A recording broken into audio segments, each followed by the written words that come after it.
National curriculum framework के हिसाब से अब साल में 2 बार बोर्ड परीक्षा होगी। उसमें भी जिस परीक्षा में सबसे ज्यादा नंबर होंगे वही रिजल्ट में माने जाएंगे। अगर कोई छात्र बोर्ड परीक्षा में एक बार फेल होता है तो वह उसी साल दूसरा एग्जाम देकर पास हो सकेगा। हालांकि जिन छात्रों का पहले साल स्कोर कम होगा वे दूसरा एग्जाम देकर अपने अंक बढ़वा सकेंगे। इन नए नियमों से स्कूली छात्र, अध्यापक और छात्रों के अभिभावक किस तरह से प्रभावित होंगे, जी मीडिया की टीम ने इसे लेकर छात्रों, अभिभावकों और टीचरों से बात की। इस मामले पर बच्चों की राय बटी हुई से नजर आई तो कुछ ने इसे पढ़ाई के बोझ को कम करने वाला बताया तो कुछ बच्चों ने कहा कि 2 बार बोर्ड परीक्षा का डर उन पर दबाव बनाने का काम करेगा।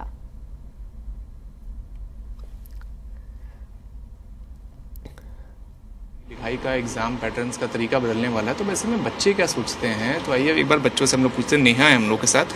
नेहा, ये जो मतलब आया है न्यू एजुकेशन पॉलिसी में कि अब बोर्ड एग्जाम्स 2 बार होंगे, तो सबसे पहले आप बताओ कि एज अ स्टूडेंट आप इसको किस तरह से मतलब देखती हो और मतलब क्या आपकी राय है इस पर? Sir, I feel like doing 2 times exams for students, it will add a burden and stress to the students. Stress और burden मतलब? Yes, the students को 2 बार पेपर देना पड़ेगा तो 2 बार स्ट्रेस बढ़ जाएगा, 2 बार उन्हें पढ़ना पड़ेगा। और जो इन डेप्थ क्वेश्चंस के नंबर है, जैसे 80 मार्क्स का पेपर है तो पहले 8 चैप्टर आ रहे तो अब 4 चैप्टर आएंगे, तो इन डेप्थ क्वेश्चंस बढ़ जाएंगे। बच्चों को बहुत ज़्यादा पढ़ना पड़ेगा उसके लिए और स्ट्रेस बहुत ज़्यादा बच्चों के लिए हो जाएगा। 12 स्टूडेंट्स के लिए टर्म 1 दो, टर्म 2 दो, फिर CUT के लिए भी प्रिपेयर करना है उन्हें, तो स्ट्रेस बहुत ज़्यादा नॉर्मल स्टूडेंट के ऊपर हो जाएगा इंक्रीज। जैसे सेमेस्टर वाइज बोला गया है कि मतलब सेमेस्टर्स होंगे, जब आप कॉलेजेस में जब आप जाते हो तो वहाँ पे मैक्सिमम सेमेस्टर वाइज ही पढ़ाई होती है। अब यहाँ पर भी बोला गया कि सेमेस्टर वाइज होगी पढ़ाई, तो उसको आप लोग किस तरह से आप लोग देखते हो? सेमेस्टर वाइज हम सब जानते हैं कि कॉलेज में 2 बार पेपर हो रहे तो सेमेस्टर वाइज हो रहे हैं, लेकिन स्टूडेंट्स जो होते हैं स्कूल में, जो स्टूडेंट्स होते हैं उनका ये पर्सपेक्टिव रहता है कि 1 साल कंप्लीट हो गया स्कूल का, फर्स्ट पुराने वाले ईयर का भूल जाओ, सेकंड न्यू ईयर में आए हैं तो नया पढ़ो। तो टर्म 1 के बाद टर्म 2 जब बच्चा पढ़ेगा, प्रिपेयर करेगा बोर्ड के लिए, तो वो टर्म 1 का सोचेगा कि इरेज कर देते हैं सब कुछ सब, लेकिन जब वो कॉलेज में जाएगा तो सब कुछ साथ में आएगा। अगर मैं कॉमर्स स्टूडेंट हूँ तो BBA मैं अगर करूँगी तो मेरा पूरा 11th-12th का जो है साथ में मुझे पढ़ना पड़ेगा, तो वो मेरे लिए बहुत बर्डन हो जाएगा कॉलेज में भी जाके। अच्छा, ये और लोगों से बात करते हैं। एक और हम लोग के साथ सचिन है। सचिन, आप बताओ जरा कि किस तरह से आप इसको देख रहे हो और ये जो 2 बार एग्जाम्स के बारे में बोला गया उसको किस तरह से देख रहे हो? मुझे लगता है 2 बार एग्ज़ाम होने चाहिए, इससे हमारा बर्डन बहुत कम हो जाएगा। 2 टर्म में एग्ज़ाम होंगे, हमारे चैप्टर्स जो डिवाइड हो जाएगा। हमें यहाँ पे एग्ज़ाम के लिए 10 चैप्टर पढ़ने होते थे, वहाँ पे हम खाली 5 पढ़ेंगे, जिससे हमें रिवाइज का ज़्यादा टाइम मिलेगा, हम इन डेप्थ ज़्यादा पढ़ पाएंगे, जो हमारे लिए बेनिफिट है और हम इससे अच्छा स्कोर भी कर पाएंगे। अच्छा, जैसे ये भी बोला गया कि सेमेस्टर वाइज हो गया आप सारी चीज़ें, तो इसको किस तरह से आप लोग देखते हो कि 11th-12th सेमेस्टर वाइज जो हुआ? नहीं, ये सही है मेरे हिसाब से। तो सेमेस्टर वाइज अगर कुछ भी है पेपर तो इससे हमारी नॉलेज बढ़ेगी, क्योंकि अभी अगर पूरी बुक आ रही है तो इससे हम रट्टा मारते हैं ये सब, बट अगर सिलेबस कम होगा, हाफ चैप्टर में अलग पार्ट में पेपर होंगे, इससे हम उस चीज़ को अच्छे से पढ़ पाएंगे, इन डेप्थ जा पाएंगे। अच्छा, एक चीज़ और बोली गई कि जो अभी तक हम लोग एक लैंग्वेज पढ़ते थे, अब बेसिकली 2 लैंग्वेजेस की हम लोग पढ़ाई करेंगे, तो 2 लैंग्वेजेस को एज ए स्टूडेंट किस तरह से आप लोग देखते हो? क्या मतलब इससे ये है कि आपके ऊपर बर्डन बढ़ेगा या फिर ये है कि आपके रूट्स से ज़्यादा कनेक्ट हो पाओगे? नहीं, इससे बर्डन नहीं पड़ेगा, बल्कि ये बेनिफिशियल है। जैसे अभी हम इंग्लिश पढ़ रहे हैं, अगर आपको दूसरी लैंग्वेज लेनी है तो आप ले सकते हो, उसमें कोई प्रॉब्लम नहीं है। आई पर्सनली प्रेफर कि हाँ 2 लैंग्वेज अच्छी सी है, आप इंग्लिश ले लीजिए। अगर आपको किसी फॉरेन लैंग्वेज में इंटरेस्ट है तो आप वो ले लीजिए, आप हिंदी ले लीजिए, ये आपकी चॉइस है। तो ये आपने सुना कि किस तरह से जो बच्चे हैं, बच्चों की इसमें राय बटी हुई है, तो वैसे में अब ये देखना होगा कि जब ये इम्प्लीमेंट होता है तो उसके बाद चीज़ें किस नतीजे पर पहुँच पाती हैं। शिवांग मिश्रा, जी मीडिया, नोएडा। मेरे हिसाब से यदि 2 बार एग्ज़ाम होते हैं तो बच्चों पे प्रेशर कम रहेगा फाइनल एग्ज़ाम के लिए, और बच्चों को एटलीस्ट उनको पता चल जाएगा कि किस सब्जेक्ट में उनको इम्प्रूव करना है और किस सब्जेक्ट में मार्क्स आ रहे हैं। तो मुझे लगता है ये बच्चों को कॉन्फिडेंस ज़्यादा देगा और बच्चे कम डिप्रेस होंगे, क्योंकि फाइनल एग्ज़ाम के चक्कर में क्या है, बच्चों पे स्ट्रेस आ जाता है, ज़्यादा प्रेशर हो जाता है, उनको पता नहीं चलता है कि उनका लेवल ऑफ जो है ना एग्ज़ाम का लेवल क्या है, कितने अच्छे मार्क्स आने हैं, किस किस सब्जेक्ट में कितना अच्छा करना है। तो मेरे ख्याल से ये एक सराहनीय कदम है बोर्ड का कि यदि वो 2 बार एग्ज़ाम कराते हैं तो इससे बच्चों पे प्रेशर कम होगा, स्ट्रेस भी कम होगा, और बच्चों के प्रेशर के चक्कर में पेरेंट्स पे भी प्रेशर बहुत रहता है। यकीनन बच्चों पे जो प्रेशर बनता है वो प्रेशर कम होगा।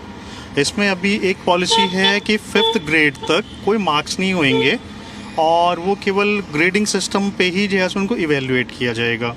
जो दूसरी सबसे बड़ी जो चीज़ है कि बोर्ड एग्ज़ाम से रिलेटेड कि 10th के बोर्ड और 12th के बोर्ड जो है सो साल में 2 बार होंगे, तो ये बच्चों पे टेंशन तो कम होएगा, लेकिन यहाँ पे अब थोड़ी सी क्लैरिटी और चाहिए होगी कि बोर्ड के एग्ज़ाम जो 2 बारी होएंगे तो उसमें बच्चों का टाइम तो वेस्ट नहीं होगा। यूजुअली जो बोर्ड एग्ज़ाम होते हैं फरवरी मार्च में होता है, ठीक है।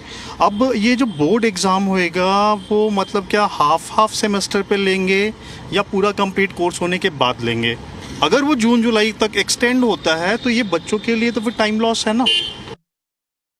तो भारत सरकार की न्यू एजुकेशन पॉलिसी के तहत नेशनल करिकुलम फ्रेमवर्क में से अब काफ़ी चेंजेस आने वाले हैं बोर्ड एग्ज़ाम्स को लेकर, लैंग्वेजेस पैटर्न को लेकर। तो वैसे में एक्सपर्ट्स की क्या राय है? हम लोग के साथ विश्व भारती स्कूल की प्रिंसिपल है। मैम बहुत बहुत स्वागत है जी न्यूज़ में आपका। मैम, जिस तरह से शिक्षा मंत्रालय ने बताया कि अब पूरा पैटर्न बदलने वाला है बोर्ड एग्ज़ाम्स का, 2 लैंग्वेज बच्चों को पढ़ना ज़रूरी होगा, एक बेसिकली नेटिव लैंग्वेज और एक इंडियन लैंग्वेज, तो उसके बारे में आप ज़रा बताइएगा कि इस पर आपका क्या वर्जन है, क्या पर्सपेक्टिव? जी नेशनल करिकुलम फ्रेमवर्क का फाइनल कॉपी हमारे union education minister Dharmendra Pradhan जी ने वेंसडे सबमिट कर दिया है और उसके मुताबिक क्लास 10 में 9 और 10 में बच्चों को 3 लैंग्वेजेस पढ़ने होंगे। जो अभी 2 सीख रहे हैं बच्चे, तो उनको 3 पेपर में अपीयर करना होगा। और सिमिलरली क्लास 10 और 11th और 12th में उनको 2 लैंग्वेजेस करने होंगे, जबकि अभी बच्चे सिर्फ 1 लैंग्वेज करते हैं।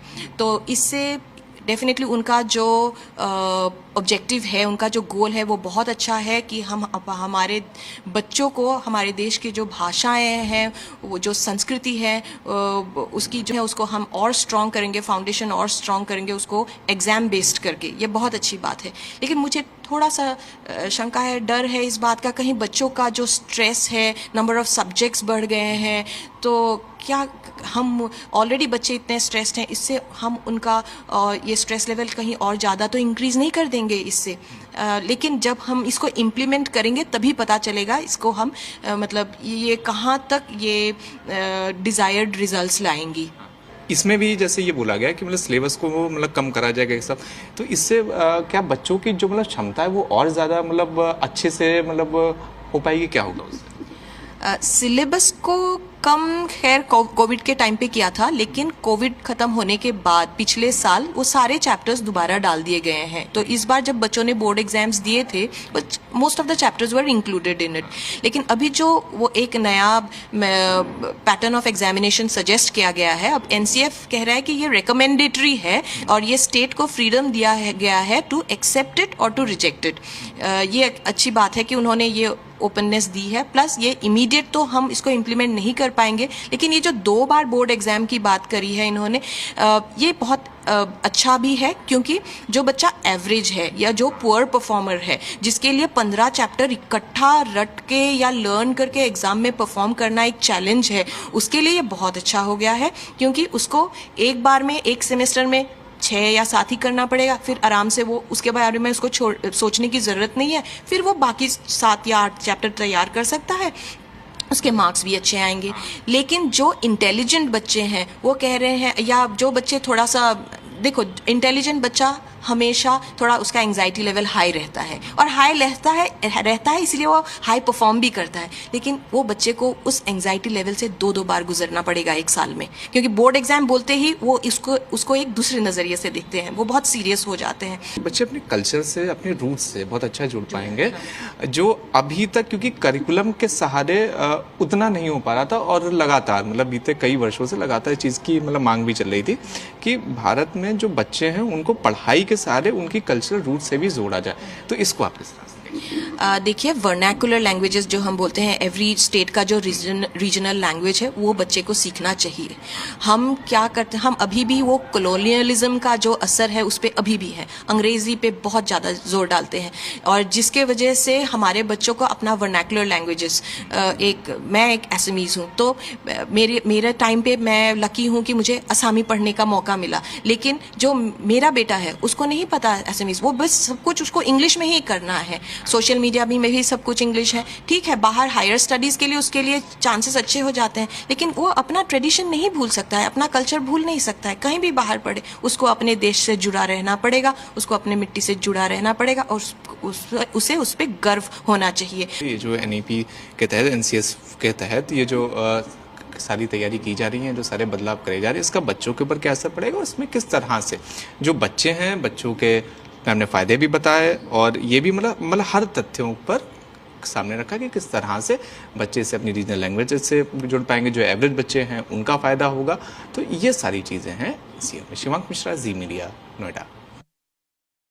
देखिए, शिक्षा मंत्रालय की तरफ से जारी किए बदलावों पे बच्चों से लेकर अभिभावकों और शिक्षकों की भी राय अभी अलग है। हालांकि ये सभी बदलाव अगले साल जब इम्प्लीमेंट होंगे तब पता लगेगा कि प्रैक्टिकल तौर पर इन बदलावों का बच्चों की बेहतरी के ऊपर क्या असर होता है। शिवांक मिश्रा, जी मीडिया, दिल्ली।